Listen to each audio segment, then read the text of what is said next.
માણેકબા પરિવારના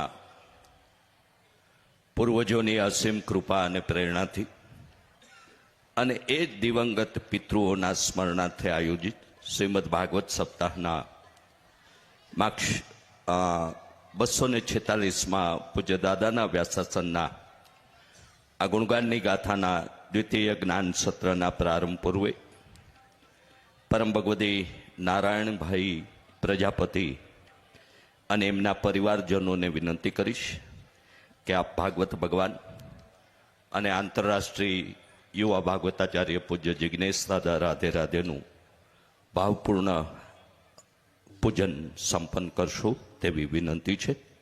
ભાગવત ભગવાન અને વક્તા પૂજની જિજ્ઞેશ દાદાનું ભાવપૂજન પરમ ભગવતી નારાયણભાઈ પ્રજાપતિના પરિવારજનો અને દિલીપભાઈ, પ્રેમીલાબેન અને અન્ય પરિવારના પરિવારજનો પણ આ પૂજન વિધિમાં જોડાશે. આપણે સૌ પાંડવોએ 1 વર્ષ જે નગરમાં વાસ કર્યો છે એવી ઐતિહાસિક ધરા પાંડવકાલીન ભીમનું રસોડું ધરાવતું નગર એટલે ધોળકા પરાપૂર્વે કોટનમાં પણ હબ ગણાતું. કાળક્રમે સમયના કેટલાક પરિવર્તનને કારણે એ અન્ય સ્થળે પણ હંમેશા દરેક નગર, દરેક શહેર, દરેક ગામની કંઈક વિશેષતા અને એની કંઈક વિશેષ ઉપલબ્ધિ હોય છે. એમ ધોળકા વિશે કેટલીક મને મળેલી માહિતી હું આપને આપી રહ્યો છું. આપ સૌ તો આ જ નગરના નિવાસી છો. પ્રજાપતિ પરિવારે, માણેકબા પરિવારે આપણને સૌને અને આસપાસના નગરના નગરજનોને આવા દિવ્ય મંગલ મહોત્સવના સાક્ષીનું જે સદભાગીપણું આપણને પૂરું પાડ્યું છે એ બદલ માણેકબા પરિવારને આપણે અભિનંદન આપવા ઘટે. સંતવાણી આરાધક શ્રી દલસુખભાઈ પ્રજાપતિને એમના પરિવાર સાથે ભાગવત ભગવાનના દર્શન અને યુવાતા ભાગવતાચાર્ય પૂજ્ય જિજ્ઞેશ દાદાના આશીર્વાદ માટે કથામંચ પર પધારવા વિનંતી કરીશ. સંતવાણી આરાધક શ્રી દલસુખભાઈ પ્રજાપતિ. ચિરાગભાઈ નામના આપણા કાર્યકર્તા પાસે એક પાકીટ મળ્યું છે. જેમનું ખોવાયું હોય એ ચિરાગભાઈ પાસેથી મેળવી લેશે. આપ સૌને એક નમ્રતા સાથે યાદી કરું કે આપનો કિંમતી માલ સામાન એટલે કે પાકીટ, ઘરેણા, મોબાઈલ વગેરે સાવચેતીપૂર્વક અને સલામતીપૂર્વક જાળવવાની કાળજી લેશો એવી આપ સૌને નમ્ર વિનંતી છે. આપણે સૌ માણેકબા પરિવાર નિમંત્રક દિલીપભાઈ પ્રજાપતિ, પ્રેમીલાબેન પ્રજાપતિ પણ આ પરિવારનો મોભ એટલે કે આ પરિવારના પ્રેરણામૂર્તિ એ રહેલા એવા અને આ પરિવારના ઔદ્યોગિક સામ્રાજ્યનું જે થડ કહી શકાય એવા સ્વર્ગીય પ્રમોદભાઈ હકુભાઈ ઉર્ફે હકુભાઈ મણીલાલ પ્રજાપતિની દિવ્ય ચેતનાને પણ આપણે આ તકે યાદ કરીએ. અન્ય દિવંગત આપણા આ પરિવારના પૂર્વજોને પણ એમની દિવ્ય ચેતનાઓને પણ વંદન અને પ્રણામ સાથે પહેલા દિવસના કથા પ્રસંગની વિડીયો ઝલક આપણે નિહાળીશું.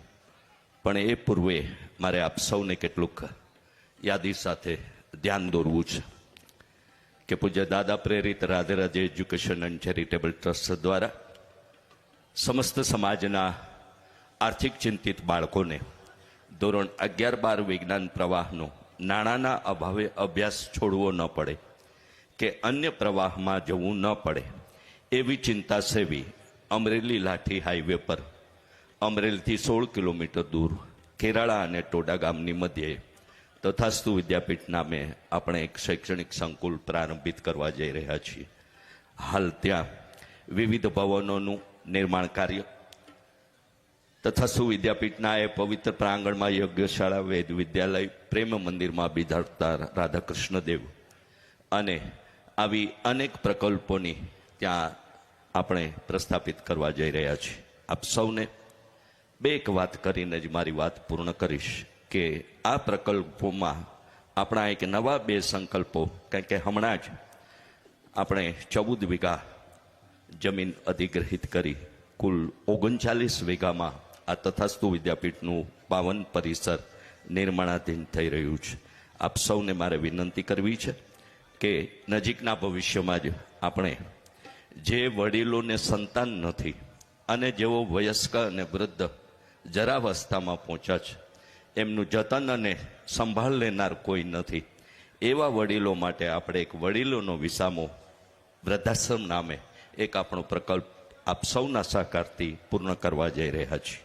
સાથે સાથે જે બાળકને માતા પિતા નથી અને એ બાળક નિરાધાર છે, એવા અનાથ બાળકો માટે મારું ઘર નામે પણ 50 રૂમનું એક ભવન આપણે નિર્માણ કરી રહ્યા છીએ. આ ભવનમાં એટલે કે વડીલોનો વિસામો અને મારું ઘર, એમાં એક રૂમના દાતા તરીકે 5,51,000ની સહયોગિતાથી આપણે એ સેવા સંકલ્પના સદભાગી બની શકીએ છીએ. મુખ્ય પ્રવેશ દ્વાર પાસે મારા જમણા હાથે તથાસ્તુ વિદ્યાપીઠ માટે દાન ભેટ અહીં સ્વીકારાય છે.